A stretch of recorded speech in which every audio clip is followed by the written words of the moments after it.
প্রিয় দর্শক বন্ধুরা, এই মুহূর্তের জন্য আপার প্রাইমারি থেকে গুরুত্বপূর্ণ কিছু খবর আপডেট উঠে আসছে। আপার প্রাইমারির ক্ষেত্রে কন্টেম্প মামলা এখনও পর্যন্ত কিন্তু বহাল কোর্টে, এবং সেই দিক থেকে দাঁড়িয়ে অপেক্ষারত এখনও পর্যন্ত প্রার্থীর সংখ্যা, যেখানে 1289 জন, 1289, কার্যত জুলাই মাস কিন্তু শুরু হয়ে গিয়েছে।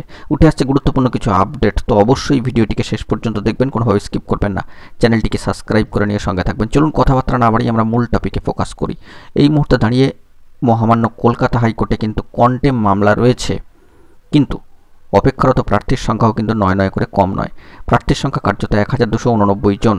এই মর্মে দাঁড়িয়ে অবশ্যই পশ্চিমবঙ্গ আপার প্রাইমারি চাকরিপ্রার্থী মঞ্চ এবং all Bengal upper primary teachers অ্যাসোসিয়েশনের তরফ থেকে সম্মানীয় বিশিষ্ট শিক্ষক মহাশয়রা কিন্তু বার্তা দিচ্ছেন বারংবার যে বাকি প্রার্থীদের কিন্তু নিয়োগ করতে হবে এবং চাকরি সুনিশ্চিতকরণ করতে হবে। ওয়েটিং প্রার্থীরা 1289 জন প্রার্থীরা কিন্তু অপেক্ষা করছেন। কিন্তু একটা বিষয়, যে ধৈর্যের পরীক্ষার কতদিন, প্রার্থীরা বারংবার এটাই জানতে চাইছেন যে এতগুলি ধাপ পেরিয়ে, এত ধৈর্যের পরীক্ষা দিয়ে, এতগুলো দিন, এতগুলো বছর অতিক্রম করার পরে আর কত ধৈর্যের পরীক্ষা তাদেরকে দিতে হবে।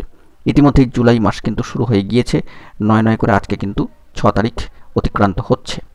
তো অবশ্যই আজকে ডেটে দাঁড়িয়ে প্রার্থীরা কিন্তু বারংবার এই বার্তায় দিচ্ছেন যে বাকি থাকা যে সমস্ত প্রার্থী রয়েছেন 1289 জন, তাদের অতি দ্রুত নিয়োগ করে চাকরি সুনিশ্চিতকরণ করতে হবে। পশ্চিমবঙ্গ আপার প্রাইমারি চাকরি প্রার্থী মঞ্চের তরফ থেকেও কিন্তু এই বার্তা প্রায় বলা যেতে পারে প্রত্যেক দিনই রাখা হচ্ছে যে বাকি অপেক্ষারত প্রার্থীদেরকে দ্রুত নিয়োগ করে চাকরি সুনিশ্চিতকরণ করতে হবে।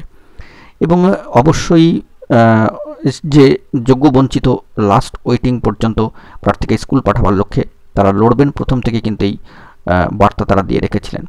এবং জুলাই মাস ইতিমধ্যেই শুরু হয়ে গিয়েছে, কত ধৈর্যের পরীক্ষা দিতে হবে আর কত অপেক্ষা, এই প্রশ্ন কিন্তু বারংবার উঠছে, প্রার্থীরাই কিন্তু জানতে চাইছেন। তবে এই বিষয়ে এখনও পর্যন্ত কোনো আপডেট অফিসিয়াল সাইটে কিন্তু উঠে আসেনি। অফিসিয়াল নোটিফিকেশন আকারে কোনো কিছু বার্তা এলেই কিন্তু সবটা বোঝা যাবে। তবে একটা ভালো বিষয় যে কন্টেম্প মামলা কিন্তু এখনও পর্যন্ত মহামান্য কলকাতা হাইকোর্টে বহাল রয়েছে। দেখা যাক এই বিষয়ে পরবর্তী ক্ষেত্রে কী আপডেট উঠে আসে। এখন এটুকুই, ভালো থাকবেন, চ্যানেলটিকে সাবস্ক্রাইব করে নিয়ে সঙ্গে থাকবেন জরুরি আপডেটগুলি পাওয়ার জন্য। ধন্যবাদ।